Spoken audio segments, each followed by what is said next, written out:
لله رب العالمين والصلاة والسلام على سيدنا محمد سيد الأنبياء والمرسلين وعلى آله وأصحابه الطيبين الطاهرين ومن تبعهم بإحسان إلى يوم الدين. أما بعد، فقد قال رسول الله صلى الله عليه وسلم: الإيمان بضع وسبعون شعبة إلى آخر الحديث. وقال تعالى في مقام آخر: آیۃ المنافقی ثلاث اذا اؤتمن خان اذا عاهد غدر واذا خاصم فجر، او كما قال علیہ الصلاۃ والسلام: صدق رسوله النبی الکریم الامین ونحن على ذلك لمن الشاہدین والشاکرین والحمد للہ رب العالمین.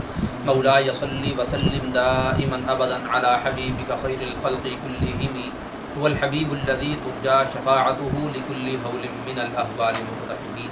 حمد و صلاۃ کے بعد الحمد تعالی ہماری آج کی یہ محفل اور نشست درود شریف پڑھنے کے عنوان سے الحمدللہ منعقد کی جاتی ہے اور آج منعقد کی گئی ہے. اور آج کی گفتگو جیسا کہ آپ سب جانتے ہیں کہ ایمان کے حصوں سے متعلق ہم سلسلہ وار آپ کے سامنے گفتگو پیش کرتے ہیں اور آپ کے سامنے ایمان کے حصوں کی کچھ نہ کچھ وضاحت پیش کرتے ہیں اور آپ حضرات کو ہم ترغیب دیتے ہیں کہ ان حصوں کو اپنے اندر پیدا کیجئے، اگر ہیں تو ان میں مزید اضافہ کیجئے. اللہ تعالیٰ کے حضور دعا کیجئے کہ اللہ تعالیٰ آپ کو ایمان کی اور ہم سب کو ایمان کی صحیح حلاوت اور چاشنی عطا فرمائے. آج جس پر آج آپ کے سامنے گفتگو پیش کر رہے ہیں وہ ایمان کا حصہ ہے نفاق کا نہ ہونا، یعنی منافقت کا نہ ہونا. منافقت اصل میں کیا ہے؟ عربی کے اعتبار سے نفاق کا جو لفظ ہے اس کا معنی ہوتا ہے ایسی سرنگ دو طرح کی ہوتی ہے. عرب والے اس کو یوں ڈیفائن کرتے ہیں. سرنگ دو طرح کی ہے کہ جس میں انٹرنس اور ایگزٹ دونوں ہوتے ہیں، اور ایک سرنگ وہ ہوتی ہے جس میں انٹرنس تو ہے لیکن ایگزٹ نہیں ہے، تو وہ ایک غار کی مانند ہوتی ہے. یعنی وہ ہوتا ذرا طویل قسم کا غار ہے لیکن اس کو بھی وہ لوگ سرنگ کہتے ہیں. بہرحال تو وہ سرنگ کے جس کی انٹرنس بھی ہو اور جس کا ایگزٹ بھی ہو اس کو عربی میں نفق کہتے ہیں. نفق. اور جو اس میں داخل ہو کے نکل جائے، کسی کو چکمہ دے کر آگے نکل جائے کہ وہ کسی سے بھاگتا وہ اس سرنگ کے اندر داخل ہوا اور اس بندے کو نہیں پتا کہ اس کا آگے نکلنے کا راستہ بھی ہے، تو وہ اس کو دھوکہ دے کے وہاں سے آگے نکل جائے اور وہ پیچھے بندہ بھٹکتا رہے. ایسی سرنگ کو عربی میں نفق کہتے ہیں. اور یہ اصل میں ایک جانور کے طرز عمل سے نکلا ہے کہ ایک جانور خاص سے یہ عمل کرتا ہے جو پہاڑی علاقوں میں رہتا ہے. عرب والوں نے کس اعتبار سے اس کا نام رکھا. بہرحال تو منافق وہ ہوتا ہے کہ جو کسی دوسرے کو بھٹکاتا ہے، اس کو گمراہ کرتا ہے یا اس کو دھوکہ دیتا ہے، فریب دیتا ہے اور دکھاتا کچھ ہے اور اصل میں ہوتا کچھ ہے. دکھاتا کچھ اور ہوتا کچھ، ظاہر کچھ ہے اور باطن کچھ ہے. جیسے وہ آپ کو ہم نے مثال دی کہ جو پیچھے آ رہا ہے اس کو نہیں پتا کہ آگے نکلنے کا راستہ ہے، وہ یہ سمجھ رہا ہے کہ بس یہ جو اندر جانے کا راستہ ہے آگے جا کے بند ہو جائے گا. اس کو نہیں پتا کہ ظاہر کچھ ہے اور باطن کچھ ہے. تو منافق کہتے اس کو ہے کہ جس کا ظاہر کچھ ہو اور باطن کچھ ہو. پھر اسلام کے اعتبار سے، دین کے اعتبار سے اس کی دو اقسام ہیں. ایک منافقت اعتقادی ہے اور ایک منافقت عملی ہے. منافقت اعتقادی کا مطلب عقیدے کے اندر منافقت ہو، ایمان کے اعتبار سے منافقت ہو. یعنی بظاہر وہ اپنے آپ کو مسلمان کہے، مومن زبان سے اپنے آپ کو کہے، لیکن دل میں اس کے ایمان نہ ہو، دل سے وہ مسلمان نہ ہو. تو یہ منافقت اعتقادی کہلاتی ہے. اور جس کے اندر یہ منافقت ہو تو وہ بندہ کافر ہوتا ہے. جیسے نبی کریم صلی اللہ علیہ وسلم کے زمانے مبارکہ کے اندر جو منافقین تھے ان کا یہی حال تھا کہ وہ اپنے آپ کو بظاہر مسلمان کہتے تھے لیکن در حقیقت پس پردہ وہ معاذ اللہ کافر تھے. اور اللہ تعالیٰ نے قرآن مجید فرقان حمید میں ان لوگوں ہی کے بارے میں ارشاد فرمایا ہے کہ وَإِذَا لَقُوا الَّذِينَ آمَنُوا قَالُوا آمَنَّا وَإِذَا خَلَوْا إِلَىٰ شَيَاطِينِهِمْ قَالُوا إِنَّا مَعَكُمْ إِنَّمَا نَحْنُ مُسْتَهْزِئُونَ.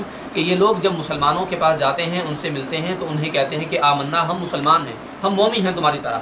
اور جب وہ وہاں سے نکل کے اپنے بھائیوں کے پاس جاتے ہیں، اپنے قبیلے والوں کے پاس جاتے ہیں، کافروں کے پاس جاتے ہیں اور ان کو کہتے ہیں کہ بھائی ہم تو تمہارے ساتھ ہیں، انا معکم، ہم تمہارے ساتھ ہیں. ان کے ساتھ ہم یہ ہنسی مذاق میں کہہ دیتے ہیں در حقیقت ہم تمہارے ہی ساتھ ہیں، ہمارا دل معاذ اللہ ان کے دین پر نہیں تمہارے دین پر ہے، یعنی ہم کافر ہی کافر معاذ اللہ. تو مسلمانوں کے ساتھ ہنسی مذاق کرتے ہیں. اور اسی طرح سورہ منافقون پوری کی پوری اسی نام سے انہی بدبختوں کے بارے میں اللہ تعالیٰ نے نازل فرمائی اور سرکار دو عالم صلی اللہ علیہ وسلم کے حق میں اللہ نے نازل فرمائی. اللہ نے ارشاد فرمایا اذا جاءك المنافقون قالوا نشهد انك لرسول الله والله يعلم انك لرسوله والله يشهد ان المنافقين لكاذبون. یہ منافقین جب آپ کے پاس آتے ہیں حبیب، جب آپ کی خدمت میں آتے ہیں تو یہ کہتے ہیں کہ ہم گواہی دیتے ہیں کہ آپ اللہ کے رسول ہیں. زبان سے یہ کہتے ہیں. اللہ تعالیٰ فرما رہا ہے کہ اللہ بھی جانتا ہے کہ آپ اس کے رسول ہیں، لیکن اللہ تعالیٰ یہ گواہی دیتا ہے، اور یہ گواہی قسم کے معنی میں ہے، یعنی اللہ تعالیٰ یہ قسم کھا کر فرماتا ہے کہ یہ منافقین ضرور جھوٹے ہیں اس بات میں کہ جو دعویٰ کر رہے ہیں کہ یہ آپ کو اللہ کا رسول مانتے ہیں، یعنی یہ حقیقت ہے کہ آپ اللہ کے رسول ہیں، لیکن یہ جو زبان سے آپ کو اللہ کا رسول کہہ رہے ہیں کہ یہ مانتے ہیں کہ آپ اللہ کے رسول ہیں، در حقیقت یہ نہیں مانتے، یہ صرف زبان سے کہہ رہے ہیں، دل میں ان کا کوئی ایمان نہیں، دل میں یہ آپ کو اللہ کا رسول نہیں مانتے، تو یہ منافقین ہوتے ہیں۔ تو یہ منافقت اعتقادی ہے کہ جس کے اندر یہ عقیدے والی منافقت ہوگی تو وہ کافر ہوگا۔ اچھا، دوسری منافقت ہوتی ہے عملی، عمل کے اعتبار سے منافقت ہونا۔ جیسے آپ کو ہم نے بتایا کہ منافقت دراصل کہتے ہیں کہ ظاہر کچھ ہے باطن کچھ ہے۔ ایک بندہ جب مسلمان ہو جائے، اپنے آپ کو وہ اللہ رسول کے آگے جھکا دے، تو اس میں جھکانے کے اندر یہ ساری باتیں پوشیدہ ہیں، موجود ہیں کہ وہ اللہ اور اس کے رسول کے سارے احکام کو مانے گا، کم سے کم جو فرائض اور واجبات ہیں ان کو وہ ضرور مانے گا، یعنی جیسے نماز ہے، روزہ ہے، زکوٰۃ ہے اور حج ہے، اگر استطاعت ہے تو حج ادا کرے گا اور زکوٰۃ ادا کرے گا، تو یہ فرائض ہو گئے۔ اسی طرح اگر اس کے اوپر جہاد فرض ہو جائے تو وہ جہاد بھی کرے گا، یہ حکم ہے۔ اسی طرح والدین کے ساتھ حسن سلوک کرنا، ان کی اطاعت کرنا، ان کی فرما برداری کرنا، یہ فرض ہے۔ اور بنیادی حسن سلوک تمام مسلمانوں کے ساتھ کرنا، یہ بھی فرض ہے، واجب اور لازم ہے۔ اور اس کے علاوہ جو واجب اور فرائض عبادات ہیں وہ سب کے سب اس مفہوم میں شامل ہیں کہ ہم اللہ اور اس کے رسول کے آگے جھک گئے، ہم نے اپنے سر کو جھکا لیا تو ہم مسلمان ہیں۔ مسلمان کہتی ہے اس کو ہے کہ جو مان لے، عمل کے اعتبار سے اپنی گردن کو جھکا دیں اور اپنی خواہشات کو ایک طرف کر دیں کہ اللہ اے رسول جو آپ فرمائیں، جو اللہ تعالیٰ فرمائے اس کے ہم وہ مانیں گے، باقی ہماری خواہشات کوئی معنی نہیں رکھتی، مسلمان وہ ہے۔ لیکن اگر خدا نہ خواستہ کوئی زبان سے یہ اقرار کرے کہ ہم مسلمان ہیں، دل میں بھی اس کے اسلام موجود ہو، زبان سے وہ اقرار کرے کہ ہم اللہ رسول کے سارے احکام کو مانتے ہیں اور عملاً مانیں گے، لیکن وہ اس کو عملی طور پر اختیار نہ کرے، تو یہ منافقت عملی ہے، یعنی یہ منافقت کی مشابہت ہے دراصل۔ تو یہ حقیقی منافقت نہیں ہے جو معروف ہے شرعی اعتبار سے کہ منافق کو ہوتا ہے کہ جس کے دل میں ایمان نہیں ہوتا لیکن ظاہر اپنے آپ کو مسلمان کرتا ہے۔ تو یہ مشابہت کی وجہ سے منافقت عملی، یعنی عمل کے اعتبار سے منافقوں والا کام ہے۔ جیسے کہ حدیث شریف میں نبی کریم صلی اللہ علیہ وسلم نے ارشاد فرمایا کہ من ترک الصلاۃ متعمدا فقد کفر، کہ جس نے جان بوجھ کر نماز کو چھوڑا تو اس نے کفر کیا۔ اس کفر کے لفظ کو علماء نے مختلف تعبیرات اس کی بیان کی، تو ان میں یہ ہے کہ اس نے کافروں والا کام کیا، فقط کفرا تو وہ کافر ہوا، یعنی اس نے کافروں والا کام کیا، ایک معنی یہ ہے اس کا۔ اور بعض علماء نے اس کا یہ معنی بیان کیا جو زیادہ بہتر ہے کہ اس نے ناشکری کی، کہ کفر کا اصل معنی ناشکری ہے۔ بہرحال تو کافروں والا کام کیا تو منافقت عملی کرنے والا منافقوں والا کام کر رہا ہے، اس لیے اس کو کہا گیا کہ یہ منافقت عملی ہے۔ احادیث میں مختلف نشانیاں بتائی گئی ہیں منافقت عملی کی، منافق عملی کی مختلف نشانیاں بیان کی گئی ہیں، ان میں ایک یہ بخاری شریف میں بھی ہے، مسلم شریف میں بھی، دیگر احادیث کی کتب میں موجود ہیں۔ نبی کریم صلی اللہ علیہ وسلم نے ارشاد فرمایا کہ منافق کی مختلف نشانیاں ہیں، مفہوم بیان کر رہے ہیں سب کو جمع کر کے۔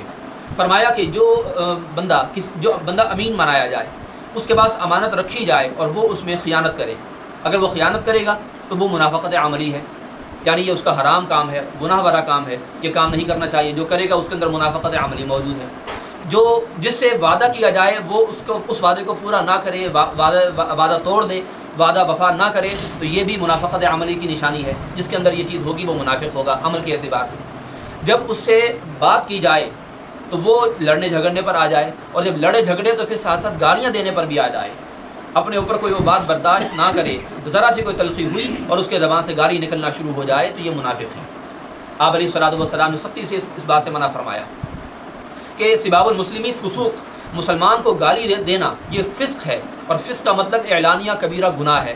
گالی دینا شرعی جو گالی شمار کی جاتی ہو عرف عام کے اندر وہ گالی گناہ کبیرہ ہے، آپ علیہ الصلوۃ والسلام نے اسے سختی سے منع فرمایا ہے۔ تو آپ دیکھیے اس کے ساتھ جتنی آپ علیہ الصلوۃ والسلام نے بڑی موٹی موٹی نشانیاں بتائی ہیں۔ اچھا، بات کرے اور جھوٹ بولے، اذا حدث کذب، ساری کی ساری نشانیاں ہمارے ہاں موجود ہیں، لوگوں کے اندر پائی جاتی ہیں، ان کے اندر یہ ساری کی ساری باتیں موجود ہیں۔ اپنے اوپر ذرا سی بات برداشت نہیں کرتے، برداشت کا مادہ ختم ہو گیا، ذرا سی بات ہوتی ہے تلخی شروع ہو جاتی ہے، تلخی شروع ہوتی ہے تو گالیاں منہ سے نکلنا شروع ہو جاتی ہیں، اور بات بات پر جھوٹ بولا جاتا ہے، وعدہ خلافی کی جاتی ہے، امانت میں خیانت کی جاتی ہے، دیانت داری کا نام و نشان نہیں ہے، العیاذ باللہ۔ یہ ساری چیزیں منافقت عملی کی نشانیاں ہیں۔ اس لیے ہمیں چاہیے کہ ہم ان تمام چیزوں سے اپنے آپ کو بچائیں، اپنے آپ کو دور رکھیں، اور جو گناہ کے کام ہیں بالخصوص یہ منافقت کی نشانی ہے جو آپ علیہ السلام نے بیان کی، اور بالعموم تمام وہ جو گناہ کے کام ہیں ہم اپنے آپ کو ان سے بچائیں کہ گناہوں کی آلودگی دراصل ہمارے دل کے اوپر حملہ کرتی ہے، گناہوں کی جو آلودگی ہے وہ روحانیت پر حملہ کرتی ہے اور اللہ تعالیٰ کی بارگاہ سے ہم سب کو پردے میں رکھ دیتی ہے اور اللہ تعالیٰ کے جلووں سے ہمیں محروم کرنے کا سبب بن جاتی ہے۔